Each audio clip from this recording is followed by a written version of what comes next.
Viewers আসসালামু আলাইকুম। Tasty cooking easy way থেকে আপনাদেরকে স্বাগতম। আমি আজকে আলু দিয়ে গরুর মাংস রান্না করে দেখাবো। দেখুন, এখন আমি আলুগুলি ভেজে নিব সামান্য তেলে।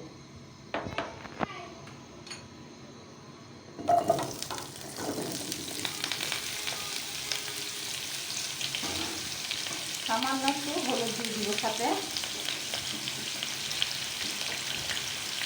অল্প একটু লবণ দিয়ে দিব, সামান্য একটু। দেখুন, আমি এখন ভেজে নিব।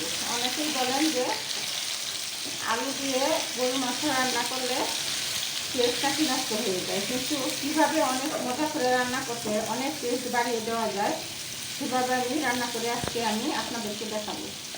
এখন দেখুন, আমি আলুগুলি আগে ভেজে নিচ্ছি।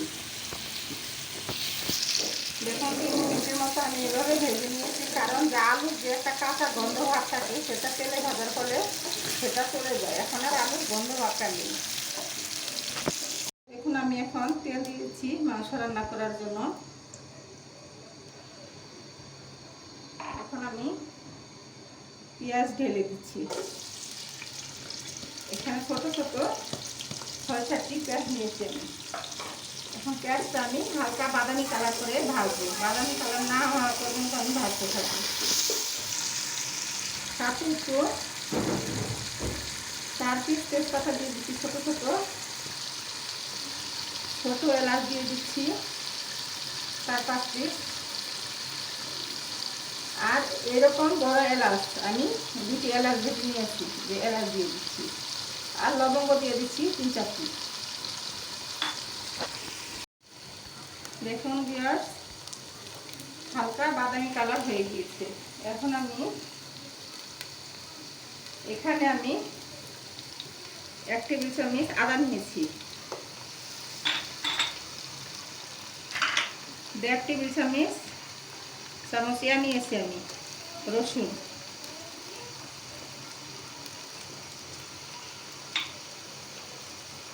আমি হলুদ নিয়েছি 1.5 চামচ,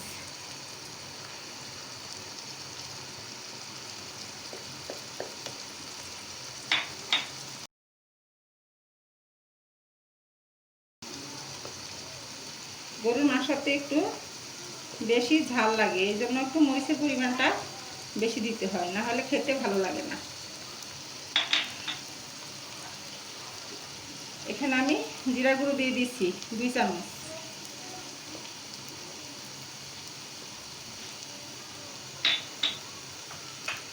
ধনিয়া গুঁড়ো দিয়ে দিচ্ছি 2 চামচ,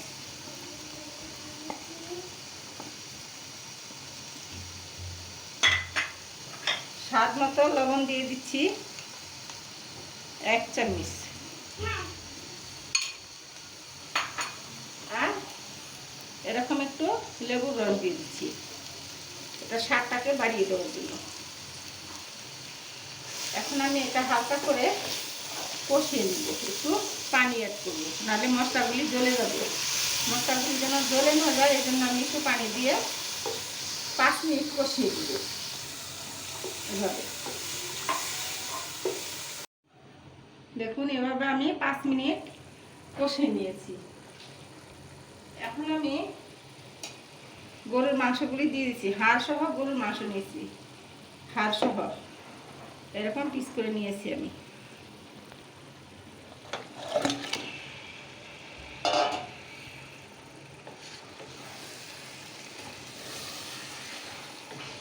আমি সবগুলি মশলা একসাথে মিশিয়ে দিব ভালো করে।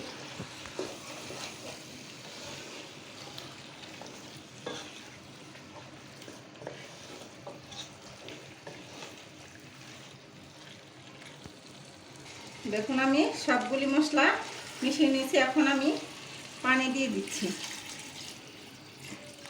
এটাকে কষিয়ে নিব। এভাবে আমি অল্প আছে আধা ঘন্টা কষাবো।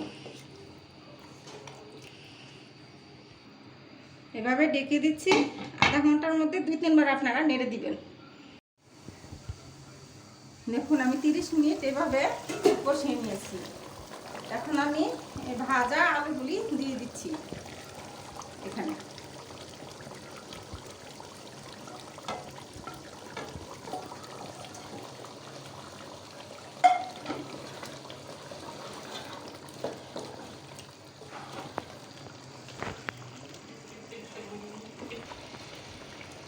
দেখুন আলুগুলি দিয়ে দিয়েছি। এখন আমি গরম পানি দিয়ে দিচ্ছি এখানে। আমি এখানে যেন আলুগুলি আর তরকারি সিদ্ধ হয়ে, যে মাংস সিদ্ধ হয়ে হওয়ার পর যেন একটু ঝোল থাকে সেই পরিমাণে পানি দিয়েছি। এখন আমি ঢেকে দিব আরও আধা ঘন্টা। দেখুন আলু দিয়ে গরুর মাংস রান্না হয়ে গেছে। এইভাবে আমি মোট 1 ঘন্টা রান্না করেছি।